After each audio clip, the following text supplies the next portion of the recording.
Hello, hello, lovely writers, and I am so glad you're here today to talk about the number one mistake that I see new writers making and what you can do to fix it. So today we're going to talk about something that can sound counterintuitive, and that is the number one mistake that new writers make is actually to write in strict chronological order.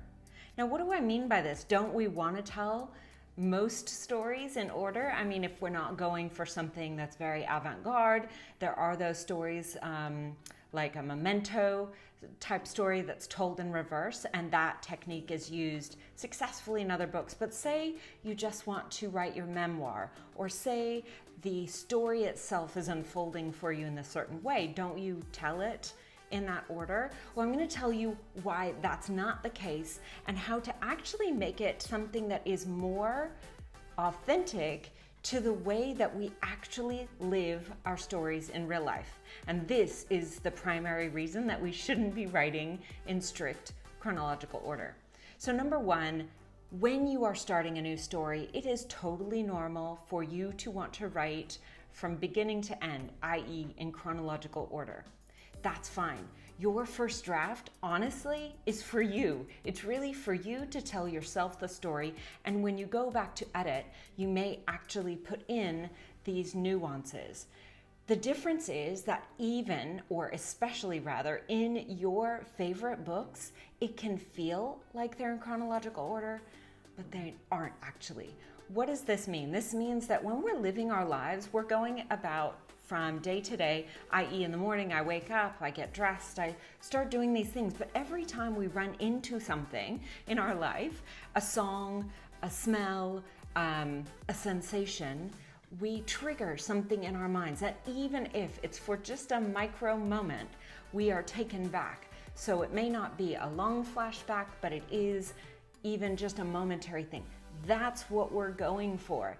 Otherwise, what we're writing is really like a recipe book. And unless you're actually writing a cookbook or a recipe book, we don't want that. We don't want first this, then add this, next add this, put it in the oven, bake it, it's done. I mean, you could, but to be honest, it's not really compelling, right? We don't want first, then this, then this, then this. Go back to some of your writing if you've been writing a while or you started writing when you were younger, and you look at some of your stories, do they just follow this very linear path? And when you read it, are you loving it? Or do you think there's something extra you could add? That's what I mean. So it can sound very flippant to say, don't write in chronological order. And yes, that's true. And of course, we want you to have a through line. So all of the best stories start at some point in wherever that protagonist is living now, right? And then they might travel along even for that chapter, and then the next chapter can either be another character, which actually takes us out of that strict chronological order, or we go to a flashback, right? If we're writing memoir, that same thing occurs.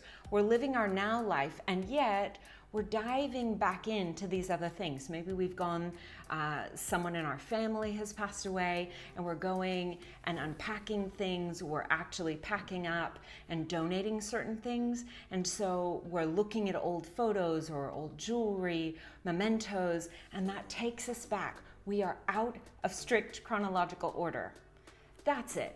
That's all I'm talking about. Of course, as I said, when you are first writing your story, give yourself heaps of grace. The goal is write from the start to the finish, whatever that looks like for you, and then know you're going to be able to go back and edit. You're going to be able to put in those subtle sub-themes, those threads that you wanted to weave throughout, and you may be able to pluck certain chords throughout the story that take it from strict chronological, first this, then this, next this, then that, lastly this, which sounds like a school assignment, and turn it into a novel that takes the reader on a journey that's not straight, that goes up and down or sideways and back, right? And maybe even in reverse order sometimes.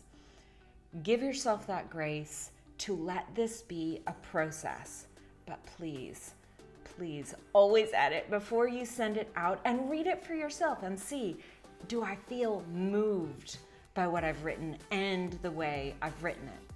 That's it for today. I hope you got something out of this. Let me know, have you ever done that? I 100% have. Lots of stories from the past where I wrote in strict chronological order. But have you challenged yourself to move into the flow of a story, which may reflect how we actually live our lives and our stories day to day? What did that look like for you? Any hot tips for any of your fellow writers on what helped you get out of that habit of writing first, then this, next this, right? I would love to know. If today's video was helpful, please hit that like button, hit subscribe, and you can always hit the bell so you're notified every time I upload a new video. I'm so glad you are here today, and I can't wait to see you next time for another Writerly Wednesday. Bye, writers.